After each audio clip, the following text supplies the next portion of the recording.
नमस्कार, मैं आलोक Soni, Prince talk में आप सभी का स्वागत करता हूँ। आप लोगों ने जो पिछले एपिसोड को बहुत दुलार दिया, आप लोगों का प्यार हमको मिला, उसके लिए आप सभी का सादर धन्यवाद। हमारे साथ आज फिर से मौजूद हैं हमारे प्रिय ज्योतिष आचार्य प्रभात खरे जी। नमस्कार। तो चलिए शुरू करते हैं हम आज का विशेष एपिसोड, जिसमें हम जानेंगे कि दिवाली पर कौन से देवी देवताओं का पूजन करें, किस समय पर करें और ऐसी कौन-सी विधि को फ़ॉलो करें, कौन से मंत्र जाप करें, जिससे धन लाभ हो, लक्ष्मी की प्राप्ति हो? देखिए, दिवाली जो अपन मना रहे हैं, हज़ारों साल से मना रहे हैं, स्टोरी सबको पता ही है कि राम भगवान रावण का वध करके वापस आए थे, उसकी खुशी में दीपावली होती है। लेकिन अपने जो वेदों और उपनिषदों में जो मेथड दिए हैं लक्ष्मी प्राप्ति की, उनमें एक बहुत बड़ी जो विधि है, वो दीपावली के समय में लक्ष्मी पूजा की है और इसका संबंध सीधे-सीधे ग्रहों के रहस्यमय युति के कारण है। इस समय सबसे ज़्यादा उपयोग होता है सूर्य और चंद्र की स्थिति का। साल में एक बार तुला राशि में सूर्य और चंद्र एक साथ होते हैं, ये बहुत बड़ी बात है। इसमें आप ये देखिए, सूर्य चंद्र जो हैं लिमिनरीज बोला जाता है, सबसे ज़्यादा प्रकाशमान ग्रह सभी 9 ग्रहों में सिर्फ सूर्य और चंद्र हैं। उसके अलावा सूर्य जो है वो आत्मा का कारक है, बहुत महत्व रखता है, और चंद्रमा है वो मन का कारक है। यदि आपका सूर्य और चंद्र कंट्रोल में है तो उसके द्वारा आप दुनिया जीत सकते हो। लेकिन सबसे ज़्यादा क्या है अभी कलयुग में, खास तौर से अपने को सिर्फ दो चीज़ों की एम्बिशन रहती है। एक है बहुत ज़्यादा धन, दूसरी है स्वाभिमान और सामाजिक प्रतिष्ठा। ये दोनों चीज़ें यदि अपने को मिलती हैं इजीली, तो अपने को ये लगता है कि भाई हम संसार के सबसे ज़्यादा भाग्यशाली व्यक्ति हैं। तो इनकी प्राप्ति के तो वैसे सैकड़ों मेथड हैं, लेकिन जो बेस्ट और सरल मेथड है वो है दीपावली के दिन लक्ष्मी पूजा का। अब लक्ष्मी पूजा तो सभी करते हैं, लेकिन जो विधिवत करता है उसकी लाइफ बदलने लगती है। विधिवत मतलब क्या है? जब सूर्य चंद्र एक साथ सिंह लग्न में होंगे और तुला लग्न में होंगे, तो वो समय, उस समय आप जो भी मन्नत करेंगे, जो संकल्प लेंगे और उसके लिए जरूरी लक्ष्मी का मंत्र करेंगे, तो उसका जो प्रभाव है उससे आपके आने वाले भविष्य के रास्ते खुलने लगेंगे धन प्राप्ति के। तो ऐसा क्यों होता है? ऐसा इसलिए होता है कि जब सूर्य चंद्र एक साथ तुला राशि में है, तब आप मन को ज़्यादा बेहतर तरीके से कंट्रोल कर सकते हो। और उस समय यदि आप मंत्र जप करते हैं तो वो कहीं गहरे आपके दिमाग में हजारों लाखों साल से सोए हुए सेंटर हैं, जिनके जागृत होने पर आपके दिमाग में नए नए आइडियाज आएंगे धन कमाने के। वो जागृत हो जाते हैं। तो कैसे जागृत होंगे? आपको तुला राशि के सूर्य चंद्र का फायदा एक ही दिन मिलता है साल में, उस समय आपको जप करना होगा लक्ष्मी का या कुबेर का, जिसका भी आप चाहें। तो उसके कारण से आने वाले 6 महीने के अंदर आपको परिणाम दिखने लगेंगे। कैसे दिखेंगे? आपको नए आइडियाज आएंगे, प्रेरणा मिलेगी, और अंदर बैठे बैठे बैठे ही आपके समझ में आ जाएगा कि कौन सा व्यवसाय आपके लिए अच्छा रहेगा, या कौन से व्यक्ति से आपको सहायता मिलने वाली है, एक एहसास होने लगेगा।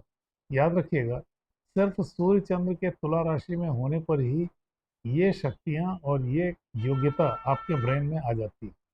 तो ये है ऐसी मेथड, यानी ये आपको पुरानी किताबों में मिल भी जाएगा। सवाल उठता है कि फिर जब ये, और हजारों लाखों लोग तो जानते ही होंगे करोड़ों लोगों में से, तो उन्हें क्यों फायदा नहीं हुआ?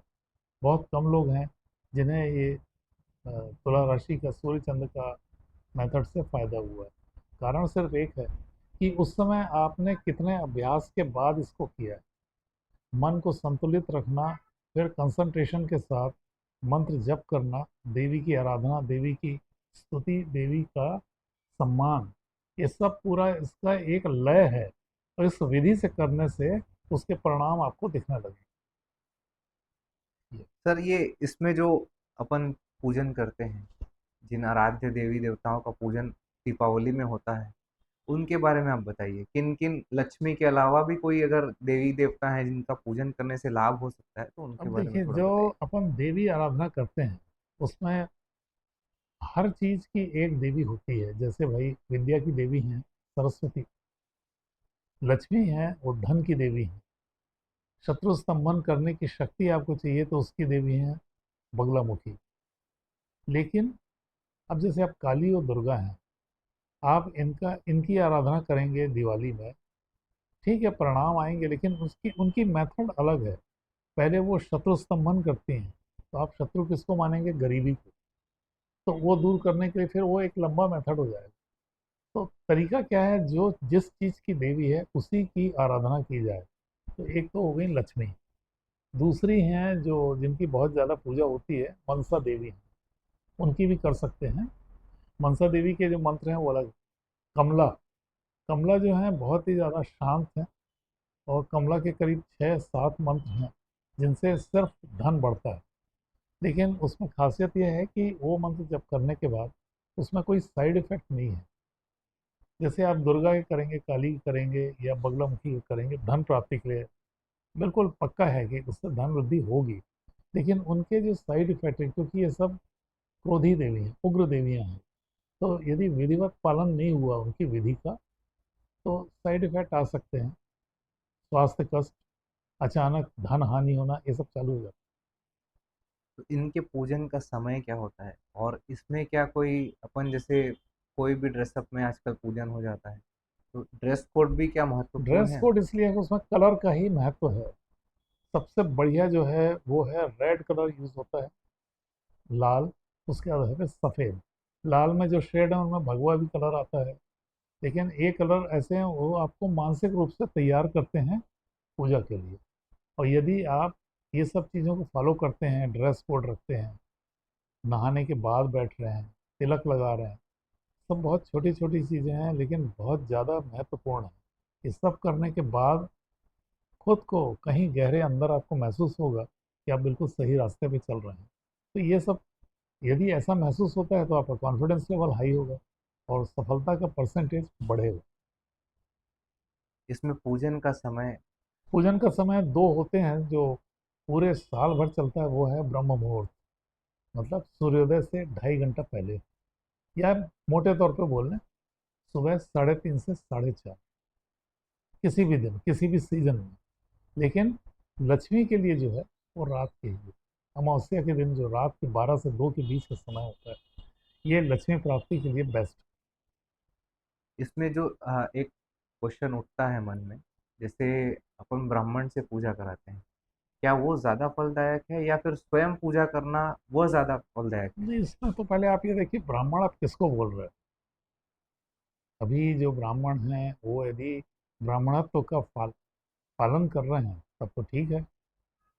अपन किसी को कमेंट नहीं कर सकते, किसी को देख नहीं सकते वो कैसे रह रहा है। यदि उसकी जीवन शैली एक ब्राह्मण जैसी है तो बिल्कुल सही है। और यदि वो ठाकुर है लेकिन ब्राह्मण वाली शैली में है, बिल्कुल डेफिनेट वो ब्राह्मण ही है। तो यदि कोई ब्राह्मण आपको ऐसा मिल जाए जो सारे नियम कानून को फॉलो कर रहा है जप के, वो आपके लिए संकल्प लेके आपके लिए जप करेगा, आपको फायदा मिलेगा उसका। ऐसे बहुत केस हैं। जैसे जो व्यवसायी वर्ग है, जैसे गुप्ता हैं, केशरवानी हैं, अग्रवाल हैं, इनमें देखना ये सेलेक्ट कर लेते हैं, उनको पहचान में आ जाता है हाँ भाई ये पंडित जी हमारे पूजा करवाए थे, उसका फल हमको मिला है। वो फिर उसको छोड़ते नहीं, उससे पूरी सहायता लेते हैं।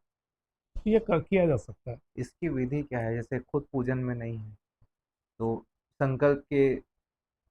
खुद करने में खुद करने में क्या है, फिर जो विधि है वो कोई कठिन है नहीं। आपको आजकल तो गूगल में सब मिल जाता है। यदि आप गूगल में मेथड फॉलो कर देख लें, उसको 1-2 बार पढ़ेंगे याद हो जाएगा, उसको आप करिए। पहली बार आपसे गलती हो सकती है, सेकंड थर्ड फोर्थ डे बिल्कुल बढ़िया करेंगे आप और फास्ट हो जाएगा। पर जैसे संकल्प वाला जो पूछ रहा था मैं, जैसे संकल्प संकल्प जैसे वो करवाते तो हैं। कोई, जैसे आपने दूसरे के लिए लिया तो अलग अलग मेथड है भाई। जैसे अपने धर्म में ये है कि संकल्प मतलब जिस व्यक्ति का अपने को करना है उसके सिरहाने रात को रखते हैं एक मुट्ठी चावल, और दूसरे दिन उस चावल को सामने रख के उसके स्वास्थ्य लाभ या उसकी धन वृद्धि के लिए जब चलता है 7 डेज, 9 डेज, 11 डेज, या फिर 3 महीना, 4 महीना लगातार चलता है। इसमें मंत्र उच्चारण की विधि क्या है? मंत्रोच्चारण की तो विधि कोई वो नहीं है, हमें फुसफुसाते हुए करेंगे तो वो बेस्ट माना जाता है, जिसमें आपके ओंठ और जीभ चल रही है, लेकिन इतना धीरे आपको बोलना है कि वो बाजू में भी कोई व्यक्ति बैठा है तो उसको समझ में ना आए। दूसरा है तेज आवाज में पढ़ते हुए, जैसे स्तुति करते हैं अपन, दुर्गा सप्तशती का पाठ करते हैं, वो तेज आवाज में करते हैं। और सबसे पावरफुल होता है जिसमें आपका जीभ और होंठ बिल्कुल नहीं चलेगी, सिर्फ विचारों में, मन में आप सोचते रहेंगे, मंत्र को मन ही मन पढ़ते रहेंगे। उसमें माला बहुत ज़रूरी है टोटल काउंट करने के लिए, और एक उससे कॉन्शियसनेस रहती है कि हम मंत्र जप कर रहे हैं, तो गलतियाँ नहीं होती। तो सबसे अच्छा है मानसिक मंत्र जप। एक इसमें मन में एक मेरे भी एक क्वेश्चन आ रहा है कि जैसे मान लीजिए मानसिक हम मंत्र जप कर रहे हैं, वो कभी भी कहीं भी बैठे कर सकते हैं, और अगर मान लीजिए बीच में कहीं बोलना पड़ जाए या फिर किसी से बात कर रहे हैं या कोई आके कोई क्वेश्चन कर रहा है और उसको हम बीच में आंसर देते हैं मंत्र जप के बीच में, तो क्या उसके फल में कुछ अंतर होगा? शुरू में तो नहीं होगा, शुरू में आपको 2-3 चीज़ें ध्यान रखना ही पड़ेंगी, उसके बिना नहीं तो फेल्योर है। सबसे पहले ये देखते हैं, वो सुबह के टाइम वैसे ऑटोमेटिक चलता है, आपके नाक में 2 छेद हैं, जो लेफ्ट साइड का है वो चंद्रमा का है, और राइट साइड का है वो सूर्य का है। लेडी में उल्टा है, लेडी में राइट साइड का जो है वो चंद्रमा का है और लेफ्ट साइड का सूर्य का है। तो जब जब शुरू होता है तो ये ध्यान रखा जाता है कि जो आपका लेफ्ट साइड का स्वर है, या स्वर बोलते हैं, लेफ्ट साइड के छेद से ही सांस चल रही है। तो जनरली सुबह के टाइम में लेफ्ट साइड का ही चलता है 99% केस। तो उसका ही उपयोग इसलिए होता है क्योंकि जो चंद्र स्वर बोलते हैं इसको, जो लेफ्ट नाक नाक से चलता है, तो चंद्रमा के स्वर में ही मंत्र जप की सिद्धि होती है, क्योंकि चंद्रमा डायरेक्ट मन को कंट्रोल करता है, इसलिए। तो वो एक ध्यान रखना है। दूसरा, रीढ़ की हड्डी को सीधा रखना जरूरी है, क्योंकि रीढ़ की हड्डी में ही आपके मंत्र जप के वाइब्रेशन ऊपर नीचे होते हैं। तो ये 2 चीज़ें बहुत जरूरी सर, क्या कोई भी मंत्र उच्चारण डायरेक्ट कर सकते हैं या उसको कोई किसी से पूछ के करना चाहिए, या है। जो कोई मंत्र सिद्ध करने के बाद ही उसको करना चाहिए? नहीं, जो परंपरा अपने चली आ रही है ना, जो गुरु दीक्षा या गुरु मंत्र लेने की, वो पहले तो इसलिए सही थी क्योंकि वैसे सिद्ध पुरुष ही गुरु बनाए जाते थे। आज के ज़माने में गुरु मिलना बड़ा मुश्किल होता है। आज के ज़माने में तो जो बेस्ट गुरु है वो गूगल ही है, और उसके अलावा जो परिचित है, जो ज़्यादा सीनियर है, उसको अपन मान के कर सकते हैं। लेकिन एक जो, जैसे आपने जिसको गुरु बनाया उसके प्रति एक अनक्वेश्चनिंग फेथ होना चाहिए, अंधा विश्वास। यानी फिर डाउट नहीं होना चाहिए कि ये हमारे जो गुरु हैं ये तो उनको तो आता ही नहीं कुछ, या ये ठीक नहीं है। क्योंकि जो फेथ है उससे ही आपके मंत्रों के साउंड वेव वगैरह, साउंड वाइब्रेशन से ही असर आएगा, जो पता नहीं चलता शुरू में। बाद में जब सिद्धि हो जाती है तब लगता है कि अपन ने कहाँ कहाँ गलतियाँ की। उनमें से एक गलती ये भी रहती है कि गुरु पे फेथ नहीं थी। तो गुरु ने जो मंत्र दिया है उस पर 100% फेथ रख के अपन आगे बढ़ते हैं। और उसकी जो विधियाँ हैं, आप कोई भी पुरानी किताब उठा लो, चाहे वो शंकराचार्य की लिखित हो, चाहे वो वेदों की हो, सब में विधि एक ही मिलेगी यूनिवर्सली। से हजारों लाखों साल से जो मेथड है वो वही की वही है, और उनमें रिजल्ट भी है। खराबी क्या है, कोई भी मंत्र को सिद्ध करने में 2-4 महीना नहीं, कम से कम 6-8 साल लगता ही है। वो कोई उतना वेट नहीं करते, पेशेंस नहीं है अभी। एक इसमें आप अपने जो इंडिया में एक कल्चर चलता है, आस्था है बहुत, ज्योतिष कलश की, ज्योति कलश, ज्योति कलश। हाँ, उसकी विधियां हैं कि उसको आप अपने घर का सदस्य मान के ज्योति कलश को रखे, पूरे सम्मान के साथ सजा कर, फिर उसके सामने बैठकर आपको मंत्र जप किए, तो वो आपकी केयर वैसे ही करेगा जैसे एक गुरु शिष्य की करता है। लेकिन उतना करता कौन है आजकल? वो प्रोफेशनल हो गया है, वो तो बिजनेस का एक माध्यम बन गया। आगे बढ़ेंगे अपन, इसमें एक अमावस्या का एक क्वेश्चन आता है, जैसे अमावस्या के दिन ही ये चीज़ें होती हैं। हाँ, इसके अलावा अमावस्या में जो एक और चीज़ है, ब्लैक मैजिक जिसको बोलते हैं, वो भी बहुत होता है। हाँ तो उसके इसके क्या नक्षत्र हैं या फिर नहीं, ये इसकी। नक्षत्र तो कोई सा नहीं होता है, लेकिन अमावस्या के दिन वही है, सूर्य चंद्र एक साथ रहते हैं, कोई भी राशि हो सकती है। केवल तुला राशि जो है वो दिवाली में पड़ती है, जिसमें सूर्य चंद्र एक साथ होते हैं। बाकी अमावस्या तो हर महीने एक अमावस्या पड़ती है, लेकिन वो राशि कुछ और होती है। फिर भी जब सूर्य चंद्र एक साथ होते हैं तो आपके मन की गति कुछ अलग होती है। उसको आपने केयरफुली ऑब्जर्व किया कि सूर्य चंद्र एक साथ थे अमावस्या के दिन, तो हमारी सोच कैसी थी, हमारी मानसिकता कैसी थी, तो बहुत जल्दी आपको समझ में आ जाएगा कि अमावस्या का इफेक्ट आपके ऊपर कैसा है। अब जैसे मैंने इसे ओपन फैक्ट कि जो डॉक्टर्स भी महसूस करते हैं इस बात को, कि जो अमावस्या के रात में या अमावस्या के एक दिन पहले एक दिन बाद तक जो मानसिक रोगी हैं उनमें एक्टिविटी बढ़ जाती है। सेंसिटिविटी कैसे, घबराहट, बेचैनी या उग्र होना, ये सब चालू हो जाता है। तो वो केवल सूर्य चंद्र एक साथ होता है उसका ही प्रभाव है, लेकिन सबको नहीं होता। जो सेंसिटिव रहेगा उनके केस में होता है, जो साइकिक डिस्टर्बेंस है उनमें भी जो सेंसिटिव है, तो आपको दिख जाएगा। यदि आपके आस पड़ोस में मोहल्ले में किसी को है, आप उनके घर में पूछेंगे भाई इस तारीख को अमावस्या है, हमको बताना इसकी एक्टिविटी क्या है, क्लियर कट महसूस होगा। जिनमें बहुत ज़्यादा होता है वो दिखने लगता है, जिनमें थोड़ा बहुत होगा उनमें कम दिखता ये ब्लैक मैजिक के बारे में। है। ब्लैक मैजिक जो है पूरा खेल जो है मन का है। यदि आप अपनी मानसिक शक्तियों का उपयोग अच्छे काम के लिए करेंगे तो वो ब्लैक मैजिक नहीं है, वो वाइट मैजिक बोल रहे हो आप।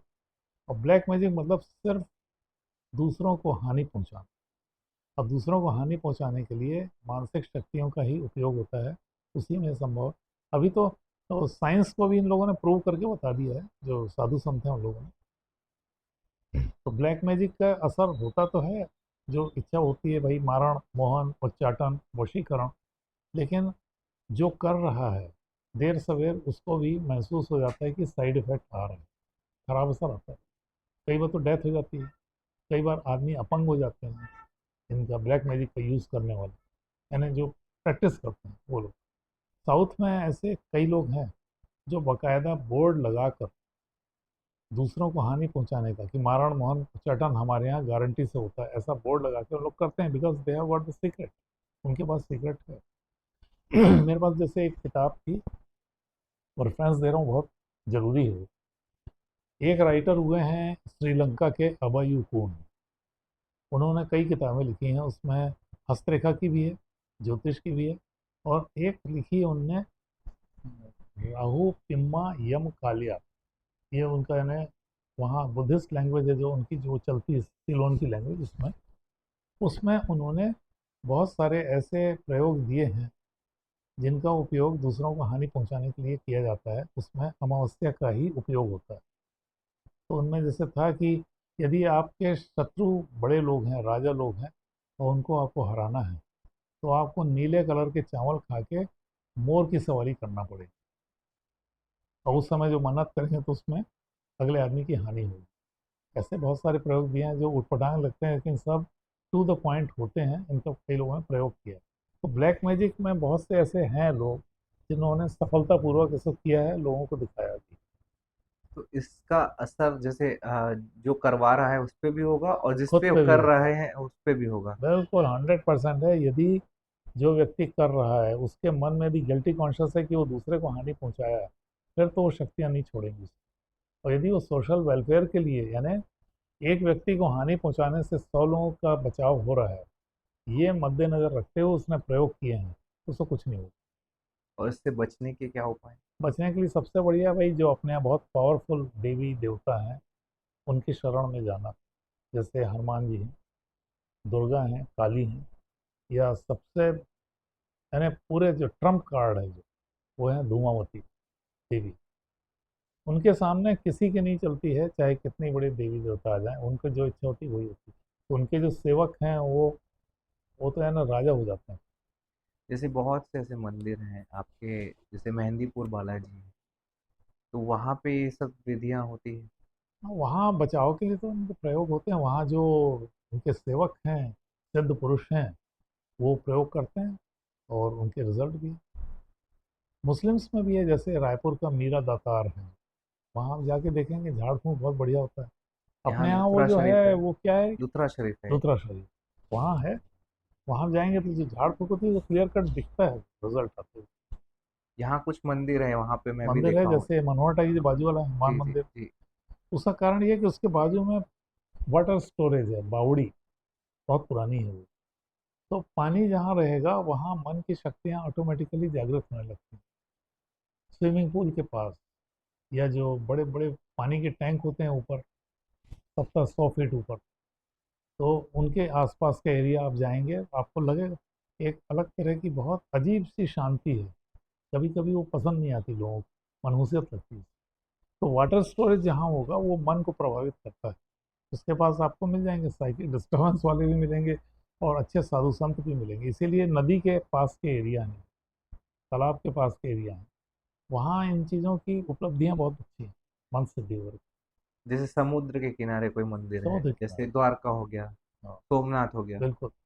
तो इनमें कुछ अलग एक पावर अपन बोल सकते बिल्कुल है। होती है। और यदि बॉडी में नमक ज़्यादा रहेगा तो जो उसकी मन की जो शक्तियाँ हैं वो डिस्टर्बेंस ज़्यादा होते हैं उसमें। तो उसमें इसीलिए अपने जो उपवास है, व्रत करते हैं ना, जी जी। उसमें प्रावधान है कि भाई आपको नमक नहीं लेना, एक दिन कम से कम, वंस इन वीक। लेकिन वो रिदम बन जाती है, हर 7th डे आप नमक नहीं ले रहे हैं, पानी ज़्यादा पी रहे हैं, तो बॉडी में जितना भी नमक थोड़ा बहुत रहता है उस दिन वो यूरिन और पसीने से निकलते जाते हैं।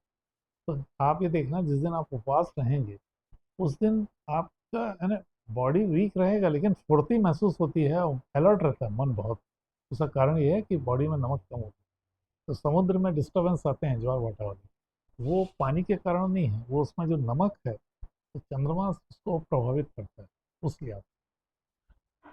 तो ये चीज़ पहले से मालूम थी, लेकिन अब उस पर तो बहुत रिसर्च भी हुए हैं। रिसर्च के पेपर जनरली सबमिट नहीं किए जाते। सबसे ज़्यादा कौन कर रहा है? अमेरिकन्स हैं, रशियंस हैं। वहाँ डिवोशन है, डिवोटेड टू द जॉब। वहाँ एक आदमी जो रिसर्च कर रहा है वो पूरे तन मन धन से लग जाता है। तो उनको जो फाइंडिंग होती है वो अपने अपने देश के वेलफेयर के लिए यूज़ करते हैं, बताते नहीं हैं। और जो जैसे अभी आपने बताया कि व्रत होते हैं और पूजन होते हैं, मान लो घर में कोई व्रत कर रहा है या पूजन कर रहा है, रेगुलरली कर रहा है, कई बार अब मदर्स करती है अपने बच्चों के लिए, हम्म। तो वो ऐसा होता है कि अगर किसी के लिए व्रत किया जाए या फिर किसी के लिए उपवास किया जाए या फिर पूजा किया जाए, तो उसका फल उसको भी मिले जिसके लिए किया जा रहा है। हाँ, वो तो है ना, वही चीज़ है, जैसे कोई व्यक्ति संकल्प लेके करता है, तो अब क्या है, जैसे माता पिता हैं, उनसे बड़ा शुभचिंतक बच्चों के लिए कोई नहीं हो सकता। तो वो यदि करेंगे तो अनकंडीशनल फेथ आएगा उनमें कि हम अपने बच्चे के लिए कर रहे हैं। और जो पूजा पाठ होता है, क्या है, अभी तक लेबोरेटरी टेस्ट कंफर्मेशन नहीं हुआ है कि एक व्यक्ति ने प्रेयर की या मंत्र जप किया और उससे अगले आदमी का भला हो गया जिसके लिए वो सोच रहा था। लेकिन हजारों साल का रिकॉर्ड भाई आता है, परिणाम तो आते हैं। हाँ। मन्नत पूरी हो रही है, इम्प्रूवमेंट आ रहे हैं, किसी कोई असाध्य रोग था वो दूर हो गया। तो ठीक है, सबूत नहीं है, लेकिन जो सेंसिटिव लोग हैं वो महसूस कर लेते हैं कि जो पूजा पाठ हुई है उसके परिणाम स्वरूप ये हो रहा है। तो ये जो आपने बताया जैसे बावली है या फिर जो वाटर स्टोरेज का एक पार्ट आपने बताया, क्या वैसा एक एटमॉस्फेयर, वैसी एक वाइब अपने घर में क्रिएट की जा सकती है, जैसे छोटे बहुत वाटरफॉल ज़्यादा। बना के? छोटे फार्म में कुछ नहीं, वो फैंसी आइटम हो गया। आजकल बाजार में मिल रहे हैं 1-1 फीट के, 2-2 जी जी। फीट के फाउंटेन। उनका कोई इफेक्ट नहीं है। अच्छे बड़े, जैसे अब ऐसा करना ही है तो यदि सक्षम है कोई तो अपने घर में 10 फीट 20 फीट ऊंचा फव्वारा बनाए या जल प्रपात बनाए, और उसके पास बैठ के महसूस करें उसकी असर।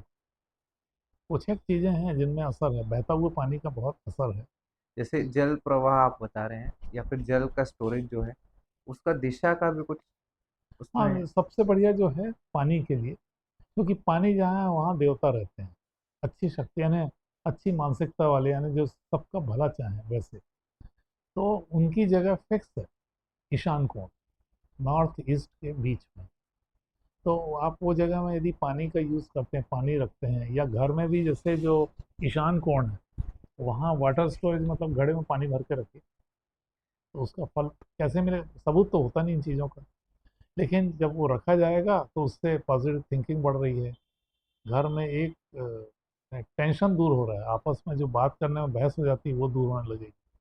ये सब छोटी छोटी चीज़ें उससे कंफर्म होता है कि अपन ने नॉर्थ ईस्ट में यानी ईशान कोण में पानी रखा तो उससे ये इम्प्रूवमेंट आया। ये जनरली जैसे जो पूजा के समय ईशान कोण में या फिर पूजा स्थल पे जो कलश रखे जाते हैं वो भी इसीलिए रखे जाते हाँ, वो है ना सम्मान का प्रतीक है। ईशान कोण में जो इनविजिबल पावर है, दिखती नहीं है, उनके सम्मान के लिए क्या रख सकते हैं अपन? प्रसाद चढ़ाना, ज्योति कलश रखना, या अग्नि और पानी, इस सम्मान के प्रतीक, सुगंध, अगरबत्ती लगाए जैसे। हैं। एक जैसे मान लीजिए किसी का घर है और ईशान कोण में मंदिर है, जस्ट पीछे उसके वाटर पंप है, तो वो भी असर करेगा। हम तो भी करेगा, क्योंकि वो आजकल सब चीज़ क्या, आजकल क्या, हमेशा जो आप सोचेंगे उसी का असर आएगा। आपको मालूम पीछे पंप है, मन में आ रहा है वहाँ पानी है, वो उसका भी असर आएगा। तो तो ठीक वाटर है। स्टोरेज कैसा भी कोई भी प्रकार का हो बट वो थोड़ा सा गंदा बड़ा ना हो, रहे, अच्छा रहे। कीचड़ वाला होगा तो उल्टा असर आएगा, तो वो तो हाँ, ठीक नहीं। साफ सुथरा रहना। आगे बढ़ते हैं अपन, इसमें एक तंत्र मंत्र की बात होती है, जैसे तंत्र होते हैं, मंत्र होते हैं, यंत्र होते हैं, ये तीनों अलग अलग चीजें हो गई। तो ऐसे कौन से यंत्र हैं, ऐसे कौन से मंत्र हैं और ऐसे कौन से तंत्र हैं जिनसे तंत्र के धन बारे लाभ। में तो कॉम्प्लिकेशन इतने ज़्यादा हैं, उनके बारे में अपन बात ना करें तो ठीक है। लेकिन यंत्र जो है, उसका एग्जाम्पल ये है कि कोई भी जो शेप है उसका एक पर्टिकुलर असर होता ही है, एक पर्टिकुलर जगह है उसका असर होगा ही। जैसे यदि आप शमशान घाट में जाएंगे, बैठेंगे, कितना ही अच्छे फ्लावर लगे हों वहाँ, कितना ही बढ़िया फव्वारा वगैरह सब हो, लेकिन मनहूसियत लगेगी। वहाँ जो शांति है वो भी डिस्टर्ब करने वाली रहती है, डिप्रेशन बहुत रहता है। और एक बगीचे में आप जाएंगे तो वहाँ आपकी फीलिंग एकदम अलग रहेगी, वहाँ के लोग जो घूमने फिरने आते हैं वो आपको प्लीजेंट लगेंगे, वहाँ आप बैठेंगे तो मानसिकता ही अलग रहेगी। तो वैसे ही जो कुछ पर्टिकुलर डायग्राम होते हैं उनका भी असर होता है। तो यंत्र यानी डायग्राम, वो जो डायग्राम बनाए गए हैं उनको लगातार देखोगे, उनके सम्मान के साथ, उनकी पूजा पाठ के बाद उनके ऊपर ध्यान लगाओगे, उसका असर दिखता है। और हजारों लाखों की संख्या में यंत्र हैं, सबके अलग अलग उपयोग। फिर ये तो हो गया सिंगल डायमेंशन, एक पेपर पे, भोजपत्र पे बना हुआ है, उसके असर आपने देख लिए। फिर कुछ यंत्र ऐसे होते हैं जो थ्री डायमेंशनल है, जिनमें लंबाई, चौड़ाई और ऊंचाई है, जैसे श्री यंत्र का है, त्रिपुर भैरवी का। तो वो जो शंकराचार्य ने बनाया है ना, जबलपुर के पास, जी जी जी नरसिंहपुर के जी पास कहीं जी। पे, तो थ्री डायमेंशनल है, तो उनके एक अलग असर है। अभी इसमें पेपर में भी आया था, न्यूज़ में भी कवर किया कि रशिया में एक कोई मैथमेटिकल फॉर्मुलेशन को कंप्यूटर में डाल के उस पर रिसर्च कर रहे थे। तो एंड रिजल्ट में उस मैथमेटिक्स का जो प्रिंट आउट निकला, उसमें श्री यंत्र बन गया। तो उन लोगों ने कमेंट किया कि जो इंडिया के जो साइंस है वो अपनी समझ से हजारों साल आगे है, वो श्री यंत्र कैसे निकल आया मैथमेटिक्स। मतलब अपन दूसरी चीज बोलना चाह रहे हैं कि गणित का जो अनुवाद हुआ, गणित का ट्रांसलेशन हुआ, तो वो यंत्र के रूप यंत्र में कैसे। एक बड़ी चीज है।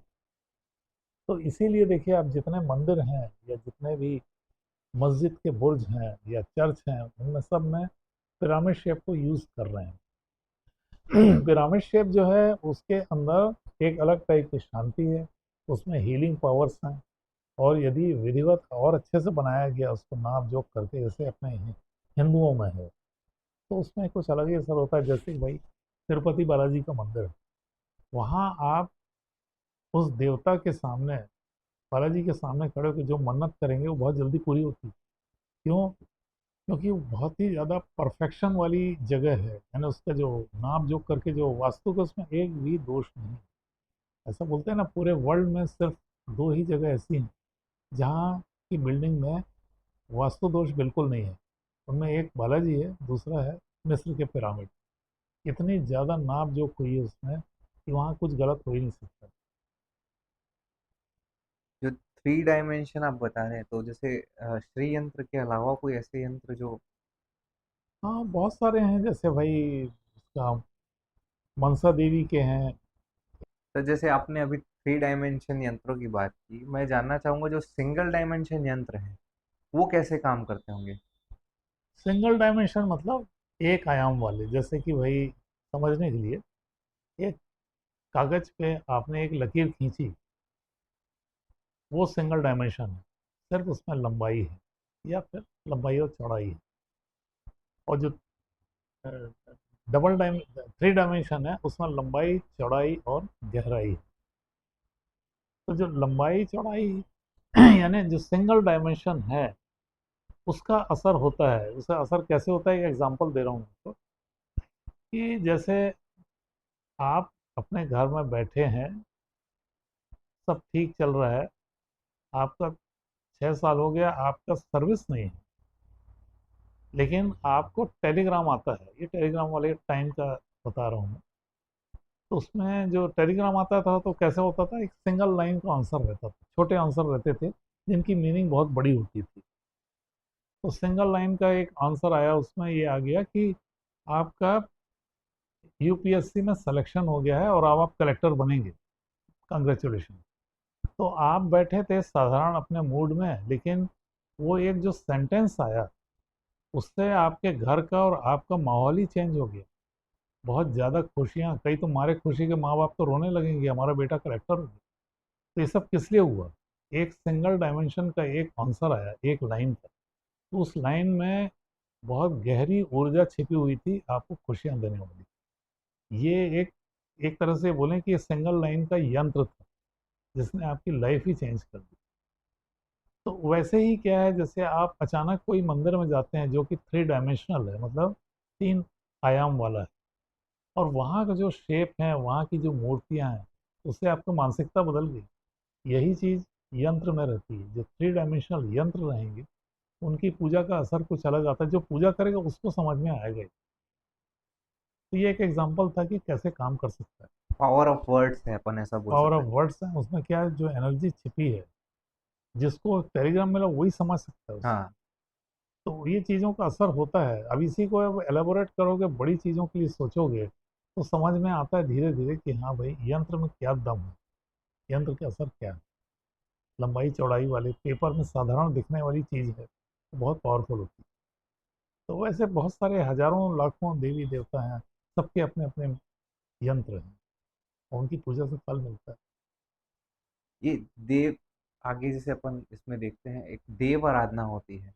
जैसे बोलते हैं कई लोगों में दैविक शक्तियाँ आती है जो बोलती हैं उनके बिहाफ में, कोई क्वेश्चन करते हैं तो उनका जवाब देती है, या किसी के हाँ, कुछ बीमारी है तो उसने वो समस्या बताई, उनके हाथ रखने से ठीक हो जाती है। हाँ, वो मैंने जो विदेशी हैं, पाश्चात्य वर्ग है, पाश्चात्य संसार है वहाँ का, जैसे यूरोप है, इंग्लैंड है, वहाँ के लोग एक तरह से बोले वो कम्युनिस्ट थिंकिंग के हैं।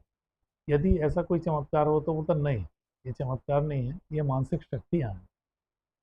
तो जैसे अब फेथ हीलिंग बोलते हैं, स्पिरिचुअल हीलिंग बोलते हैं, रेकी वगैरह इसी में आते हैं। तो उनको उन लोग चमत्कार नहीं मानते, ना उसमें कोई देवी कृपा मानते हैं। वो बोलते हैं कोई भी इसका अभ्यास करके जान सकता है, कर सकता है, ठीक। लेकिन ऐसा नहीं है। ऐसा इसलिए क्योंकि जो इस तरह की मानसिकता के साथ सीखते हैं और इलाज करते हैं या किसी को ठीक कर रहे हैं, वो बहुत ज़्यादा साइड इफ़ेक्ट झेलते हैं। तो ये उधर का ही है जहाँ पर वो शराब भी पी रहे हैं, मटन मछली जो कि मना है सब चीज़ों में इस तरह की, वो भी खा रहे हैं और ये प्रयोग कर रहे हैं इस तरह की। तो इसमें जैसे अब एग्जाम्पल के बतौर अपन बता रहे हैं, कोटा रोड पे कोई स्टेशन है, मेरे को याद नहीं आ रहा है, ये करगी रोड कोटा है, उसके पहले पड़ता है। वहाँ एक लेडी है, उसके हाथों में है जादू। तो मेरा एक फ्रेंड है, उसको पीठ में बहुत ज़्यादा दर्द था, और कई डॉक्टरों को दिखाया तभी, लेकिन वो लोग ठीक नहीं कर पाए, बहुत दवाइयाँ देने के बावजूद। लेकिन वो मालूम पड़ा, वो उस लेडी के पास गया है, उसको उसने टाइम दिया, इस दिन मेरे ऊपर देवता आते हैं, आप आइए, मैं ठीक कर दूँगा। ये उस दिन गया, उसको उसने कपड़े उतरवा के पीठ में कुछ देर दोनों हाथ देखते हुए उसने अपनी प्रार्थना की। तो फ्रेंड बताता है, जब उसने दोनों हाथ उसके पीठ पे रखे, तो उसको लगा कि कोई जलता हुआ, यानी हाथ बहुत ज़्यादा गर्म, उसके ऊपर रख दिए गए। और शाम तक बोले उसको 50% से ज़्यादा दर्द दूर हो चुका था, और 1 महीने के अंदर वो पूरा ठीक हो गया। डॉक्टर्स भी ये समझ नहीं पा रहे हैं कैसे ठीक हुआ। ये फेथ हीलिंग नहीं है, ये कोई देवी कृपा ही थी जो उसको उस औरत के, उस लेडी के हाथ से उसके पीठ में ट्रांसफर हुई और ठीक हो गया। तो ऐसी बहुत सारी घटनाएं हैं जो होते रहती हैं। एक बहुत ही अच्छा एक चीज याद आई मेरे को, आपने एक बार मेरे को पहले बताई थी, जो हनुमान, संकट मोचन हनुमान जी हैं, उनके बारे में एक आपने कुछ वो स्टोरी बताई थी, वो एक बार बताइए। यस, वो बहुत, वो है ना, पावरफुल है और इफेक्टिव है। और जो बतौर सबूत देखना चाहता है हनुमान जी के इफेक्ट, वो उस प्रयोग को कर सकता है। लेकिन कंडीशन क्या है, जैसे वो पर्टिकुलर मंत्र है जो हनुमान जी का, वो केवल संकट को रोकने के लिए है। उसमें आप धन मांगोगे कुछ नहीं मिलेगा, अपना स्वास्थ्य अच्छा करने के लिए वो मंत्र करोगे कुछ नहीं होगा। लेकिन आप चारों तरफ से घिर चुके हो, मृत्यु भय आ गया है, बहुत खराब टाइप का समय है जिसमें विरोधी बढ़ गए हैं।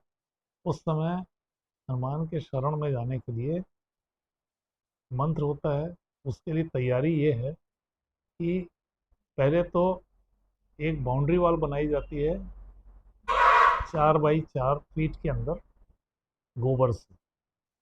फिर बीच में ही गोबर से ही खजूर के पेड़ जैसे आकृति, यानी खजूर का पेड़ बनाया जाता है, और उसमें चांदी के वो वाले हनुमान जी फिट किए जाते हैं पत्तियों में, जो पहाड़ को लेके जा रहे हैं। वो भी हनुमान जी तो चांदी के रहेंगे, बाकी पूरा सब कुछ गोबर का है, क्योंकि सबसे ज़्यादा पवित्र मानते हैं अपन गोबर। गाय के गोबर जी। को, इसलिए बनता है। फिर इसके सामने बैठ के वो जो हनुमान जी का मंत्र है, वो आप जल्दी जल्दी पढ़ोगे तो ऐसा लगेगा कि बंदर बोल रहा है, हंस रहे हैं खस रहे हैं हंस खस रहे हैं, इस टाइप का मंत्र है वो। और कुछ समय तक करने के बाद वो याद हो जाता है। उसका जप होता है, और उसका जब जप होता है तो उससे कितनी ही बड़ी आपत्ति आई हो, सब समाप्त हो जाती है। तो बहुत कम लोगों ने इसको किया है और उसके परिणाम देखे हैं। आ जाता है, परिस्थितियां बदल जाती हैं, वातावरण बदलता है, और अपने आप सुरक्षा मिलती है। उसमें किसी की कोई हेल्प की जरूरत नहीं पड़ती। ऐसा, ऐसे बहुत सारे अपने यहाँ एग्जाम्पल है। असल क्या है, यहाँ लोग उसको केवल, हाँ भाई भगवान कर रहा है, चमत्कार है, उसमें उसको मान के वो छोड़ देते हैं। और ज़्यादा डेप्थ में जाने पे उनका आशीर्वाद भी ज़्यादा मिलेगा और काम भी होगा। अब आगे बढ़ते हुए हम लास्ट में व्यूअर्स के लिए कुछ चीजें हम पूछना चाहेंगे। जैसे दीपावली पे क्या खरीदना ज्यादा शुभ है? सबसे सोना। बढ़िया तो सोना मांगते हैं। लेकिन ऐसा नहीं है, लग्जरी वस्तुओं का कोई भी चीज़ की परचेजिंग की जाए तो बहुत अच्छा मानते हैं, बहुत शुभ है वो। अब लग्जरी में क्या क्या आएगा भाई, बहुत अच्छी लग्जरियस कार ले लो आप, मोटरसाइकिल ले लो, या ज़मीन जायदाद ले लो, ये सब लग्जरी के आइटम हैं। और सोना चांदी तो है ही। तो कोई ज़रूरी नहीं है कि यदि लोहे की गाड़ियाँ खरीदना तो लोहा खरीदना है, वो ठीक नहीं है। लोहा की गाड़ी है लेकिन वो लग्जरी के लिए है, इसलिए वो शुभ खरीदना है। ठीक है, शुभ है। मतलब सोना खरीदें, चांदी खरीदें, चाहे कार खरीदें, सभी शुभ रहेंगे। बिल्कुल। तो ये था हमारा आज का एपिसोड, जिसमें हमने दीपावली पे ग्रह नक्षत्र के महत्व को जाना। आगे आने वाले एपिसोड्स में हम कोशिश करेंगे और भी आपके ऐसे टॉपिक्स को एक्सप्लोर करें, जिनमें हम वीडियोस को थोड़ा शॉर्ट रखेंगे, ताकि इंटरेस्ट भी बना रहे और एक सस्पेंस भी बना रहे कि आगे क्या होने वाला है। और आगे आपके लिए एक और चीज़ हम ला रहे हैं कि आप अगर चाहें, जो हमारे व्यूअर्स हैं, वो अपने क्वेश्चंस कमेंट में डाल सकते हैं, ताकि हम उन क्वेश्चंस को आगे वाले आने वाले एपिसोड्स में ले। किसी भी व्यूअर्स के एक क्वेश्चन को लिया जाएगा, और कोशिश करेंगे ऐसे क्वेश्चंस को लिया जाए जिससे सभी को एक जनरल व्यू मिलता रहे। और अगर कोई पर्सनल क्वेरी है आपकी, तो आप वो भी डाल सकते हैं, उसका भी आपको क्वेश्चन का आंसर आपके पर्सनल नंबर पे मिल जाएगा। और आगे आपको सभी को यही बोलना चाहूँगा कि हमारे जो भी वीडियोस बन रहे हैं उसको लाइक करें, सब्सक्राइब करें, शेयर करें, और हमें और भी लोगों तक पहुँचाएँ, ताकि हम और भी ऐसे कंटेंट ला सकें जिससे आप और हम जुड़े रहें। जी, धन्यवाद।